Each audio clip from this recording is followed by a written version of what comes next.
The thing which Hex most resembles is Bitcoin. Bitcoin miners earn interest. They buy mining hardware and electricity. They mint their own rewards out of thin air. I used to mine Bitcoin out of thin air. Double clicked an exe on my computer, Bitcoin would appear. So the amount that you're rewarded is based on how many other people are competing against you for that reward. And the person who rewards you is yourself.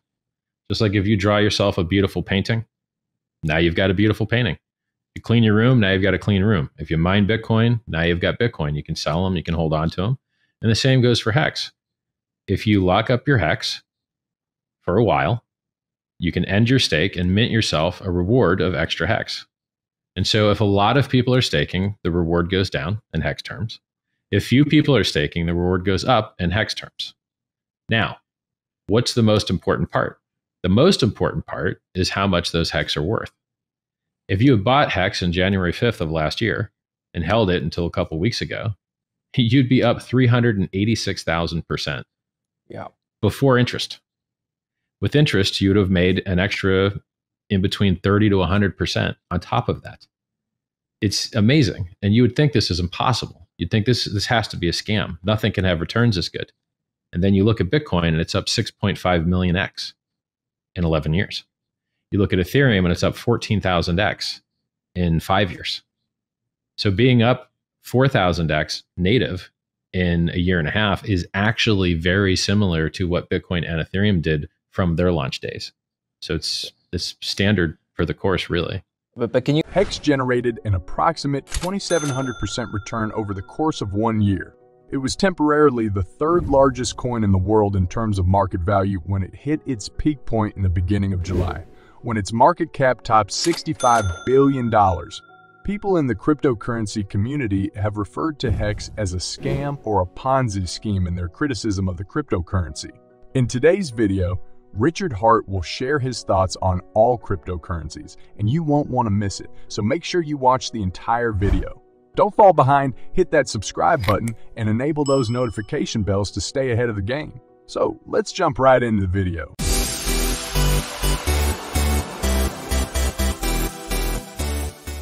Richard Hart shares his thoughts regarding Hex market cap. Prior to them, they tell you they want to see that you're listed on different exchanges. So basically, CoinMarketCap got bought by an exchange that charges you millions of dollars to list. So if they start listing things for free, maybe they don't make as many $1 million kicks. So there's a little bit of corruption and a little bit of collusion in cryptocurrency, and an exchange buying a ranking site, well, that's a conflict of interest. And I can tell you that when you go to page 3, I can show you a lot of other projects that don't belong on page 3. We have had 100% uptime since launch. Binance has not. So Binance and CoinMarketCap, the two companies that you're looking at there, they don't have the uptime we have. They don't have the price performance we have. We are a superior product to them. They should learn and repair themselves and provide a better service. So the thing is, first, market cap is a made-up number. You can't make money on it. You can't put bids or asks on the market cap chart. Nobody can generate revenue from it. Market makers don't make money on it. Exchanges don't make money on it. And traders don't make money on it. Nobody makes money on market cap. The only thing people make money on is price. Unless you're an exchange or market maker, then you make money on volume. And where does that volume money come from? Victimizing the users who are trying to make it on price. So in cryptocurrency, everything that you see as an advertisement is there to victimize you. A very popular trading site called eToro.com, who has ads over every single sports game you could possibly dream, at the very top of their website says 67% of our customers lose money with us. And that is misleading because it's far worse than that. The few people that win a little bit. And the losses of those 67% are absolutely massive in comparison. And it's through the victimization of those poor people that they can afford to stick their brand and logo all over taxis and all over soccer games and all over race cars and you name it. Cryptocurrency in general is built to victimize users. Google themselves will not let you advertise. What do you mean they're built to victimize users? Can you elaborate on that? Where do you think all this money comes from? Where do you think the profit comes from in a closed system? When an exchange makes billions of dollars, as these margin trading exchanges do, where do you think that money is coming from? It's coming from the destruction of its users. They're burning these people out. They're liquidating them, and they're losing all their life savings. And they're not just losing their money. They're losing their health. They're losing their time. They're losing their relationships. Here's what most of cryptocurrency is. There's a middleman, which cryptocurrency was invented to get rid of. Okay. Margin trading exchange. Here they are, the middleman. Here's one guy staring at a screen. Here's another guy staring at a screen. They're trying to steal each other's money. He thinks the price is going to go up. He thinks the price is going to go down. And how does the exchange win? Because they don't care whether the price goes up or down. As long as both of these guys are getting liquidated over and over again, eventually they'll both have nothing left. And what you end up with is a world of very rich exchanges and very broke users because they did the opposite of what crypto was invented for and gave their money to a middleman. Instead of buying and holding, you're going to outperform Bitcoin's 6.5 million X returns. You're going to outperform Hex's 380,000% returns in a year and a half. These guys get wrecked being greedy. They should have delayed gratification. And I built the thing that delays gratification. But that's any exchange, Bitcoin millionaires there'd be? That's any exchange. I mean, stock exchange operates the same principle. To some degree. But they don't give you 100 to 1 leverage. And they don't give you 125 to 1 leverage. And they don't have corrupt market cap sites selling ads to scams. Everybody that has an ad budget to show you an ad for the most part is victimizing the users. Man, when I see these ads and I click them, there's no way that the people that click those ads are going to do well. There's no way. Why Richard Hart started Hex? What's the reason behind it? So I'm Richard Hart. I'm a retired serial entrepreneur. I've had 10 different businesses, got up to 150 employees, did 60 million a year turnover back in 2003, retired, traveled the world, bought Bitcoin, bought the top at 30, wrote it down to 2, and used to mine full Bitcoin block rewards, 50 BTC block rewards on my own with no pool, which now, 50 Bitcoin is a lot of money. Back then it was $25. Now it's a lot because the price went up 6.5 million X. So in cryptocurrency, it's one of the only places in the world where you can make millions of % returns. It's absolutely amazing. So Bitcoin, as amazing as it is, it has flaws. It has had errors. It has bugs. It's bad for the environment. It doesn't make technical progress very quickly. The best thing it has going for it is that there's a lot of liquidity. So if you're a billionaire and you need to buy $1 billion worth, the price moves against you the least. But from every other aspect except that one, there's superior technologies out there. So, I've had a ton of Bitcoin for a very long time, and I thought, why don't we just fix some of the problems with it? And many people have tried to do that before, and they just get kicked out of the Bitcoin community because they're not very progressive in mindset. And so if you really want to make the world a better place and you demand more than the status quo, you've got to build it on your own. So Bitcoin set out to be peer-to-peer digital cash. That's the title of the white paper. It is not peer-to-peer digital cash. No one uses it in that way. Less retailers accept it now than 3 years ago. There's less transactions on chain now than there was 3 years ago. The throughput is roughly the same as it was 3 years ago. That's not how technology is supposed to work. So if you want anonymity, or you want smart contracts, or you want stable coins, or you want time deposits, which Hex is, you can't do any of that on Bitcoin. It's an old ossified technology that is likely to be surpassed by other things. For instance, Ethereum is only a 3x away from passing it in market cap. Hex is only a 3x away from passing Ethereum in market cap, depending on what ranking site you use. And so, there was a time when MySpace was the top dog. Now no one uses MySpace. Mm-hmm. And people would have already replaced Facebook, but they keep buying everyone that could. So they bought WhatsApp. They bought Instagram. They're just buying up anyone that could supplant them. So what does Hex do? Hex is basically Bitcoin, but instead of proof of work, which rewards miners with Bitcoin to destroy the environment. Now, luckily, about 2/3 of the mining that's done is using renewable energy, but 1/3 isn't. And that 1/3 is a lot. So what if you just replace the proof of work where you pay miners to dump the price to then take that money to go destroy the environment with it? What if you removed all those negative externalities and instead paid inflation to people that held the price up. Proof of weight. This is what banks do. Banks use proof of weight when they give you a time deposit, or a certificate of deposit is what they call it in the United States. Yeah. The longer you lock up your money, the more interest you make.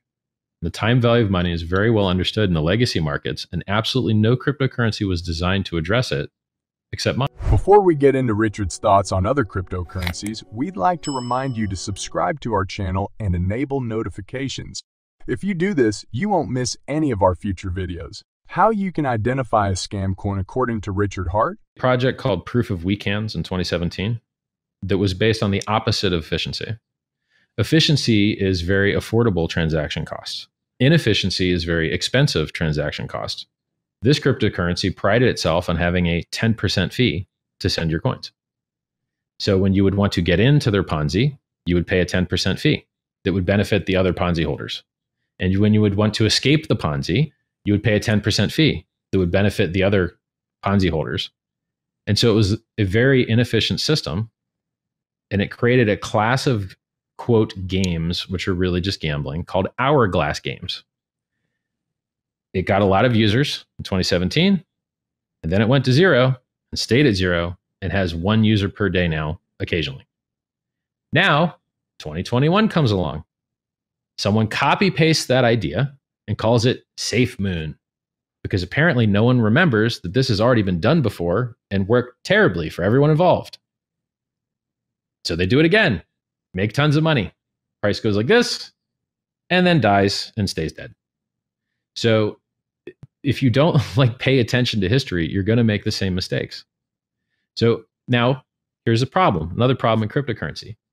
Complete and total scams for a period of time outperform honest projects. It's crazy. People love scams, and they like playing this game where some people do well and other people do terribly, and then they just die. So anything that's based on a game, human beings are designed to get bored of games. It's a good human trait that we have. So anything that's based on a game mechanic, like an actual video game, is pretty much doomed to die for the most part, because human beings get bored of games. So any of these Ponzi scheme hourglass games are basically doomed to go to zero. Anything that's very few actual video games are able to withstand the test of time. Mm-hmm. Like StarCraft lasted a long time. Then it became StarCraft 2, lasted a while, and now it's dead. There's very few games that can last this test of time. So what you want, in my opinion, is product market fit, a walled garden, adoption, uptime, proof of liquidity, right? So if you want to sell your hex right now, you can go to oneinch.io, put hex in the top thing, put USDC in the bottom thing. If you sell $1 million, you're going to get in between 4.5% and 5% slippage with no counterparty risk, no middlemen, no sign up, no AML KYC, no begging people with selfies, please send me my money. It's amazing. It's beautiful. And that liquidity has only gone up. The slippage has only gone down. It's fabulous. And why is it able to do this? Because Bitcoin did a 6.5 million X. We only did a 4,000 X. People are locking up their money for 5.8 years. What do you think happens to something people only buy and don't sell? It's very obvious what happens. All right. Well, let's just get to the bottom of it. What Richard Hart thinks about Satoshi and his coin Bitcoin? Back when Satoshi had not abandoned his project yet. People don't realize, but Satoshi stuck around for about 2 years after Bitcoin had a price, and then he abandoned it. And that's it. So a lot of other founders are still working hard. Vitalik, working hard, writing code, writing blog posts, going on stage. Where's Satoshi? Right? It's hilarious to me. Satoshi had to leave. Did he? No one else left, just him. Hi, I founded a coin. I'm here. Were you at Satoshi, For you guys that don't know, Bitcoin.org has been hacked and scams have been put on their homepage, the main Bitcoin homepage. And I do emergency live streams to warn people. Satoshi doesn't, because I care about you more than he does. Did Satoshi give you any free coins? I gave hex for free to Bitcoin holders. Where's Satoshi at? That's how I learned about you. There you go. The Bitcoin free claim. Yeah. Yep. The New York agreement tried to put miners in charge of the protocol instead of devs, and I was on side no 2x, you know, and like, where was Satoshi? So I'm defending Bitcoiners. Did Satoshi warn you to get your coins up BlockFi, Celsius, etc.? No? Okay, well, apparently I'm a better person than him. Or he's dead. Either way, still a more useful person because I'm here. I'm still trying to help you. According to Richard Hart, I'm sick and tired of seeing people go bankrupt. Huh? So, like, if everyone would just join Team Richard Hart and join Team Hex and PulseChain and PulseX and just, this stuff's better, man. And it's better for reasons I explained to you very clearly. And if people would listen, they could be saved so many billions and billions and billions of dollars of harm. I'm doing the best I can to save people. Oh, and who warned you about 95% dips in crypto? Me. I'm the guy that did that. Yep, it's on the website. It's been on the website for years. Here's the funny thing. Website hasn't been updated in a very, very long time. Why? Because there's nothing, it's already correct. It doesn't need to say anything new. It's like, yeah, it's all there. The 95% dip warnings are there. The like self-custody warnings are there. The don't pick up pennies in front of freight trains is there. It's like, we won.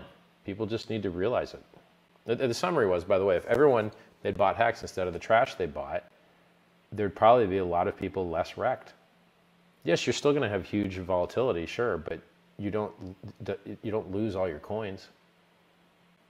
If and when a new bull cycle comes, you get to ride it up. When you get scammed with something that takes all your coins away, like for instance, in Celsius, the judge ruled that the coins you gave them aren't your coins.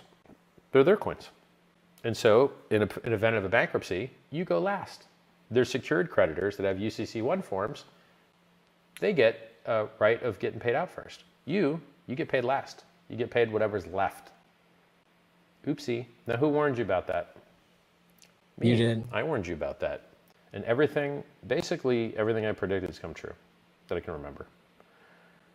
And so you would want more people to celebrate Hex, me, Hexicans, because we did it right and everyone else got wrecked and they're still getting wrecked. You know, people don't realize that like these bankruptcies, they happen and then the coins get held. And so we're sitting like pretty much sideways price action. What are your thoughts on the concise presentation that Richard Hart gave about cryptocurrencies? We hope you enjoyed seeing this video. In that case, we'd appreciate it if you'd consider liking it and sharing it with others. We hope you enjoy this video and will consider subscribing to our channel if you have just discovered us through it. Make sure to turn on the notification bell to stay up to date on our upcoming content. Till next time, goodbye.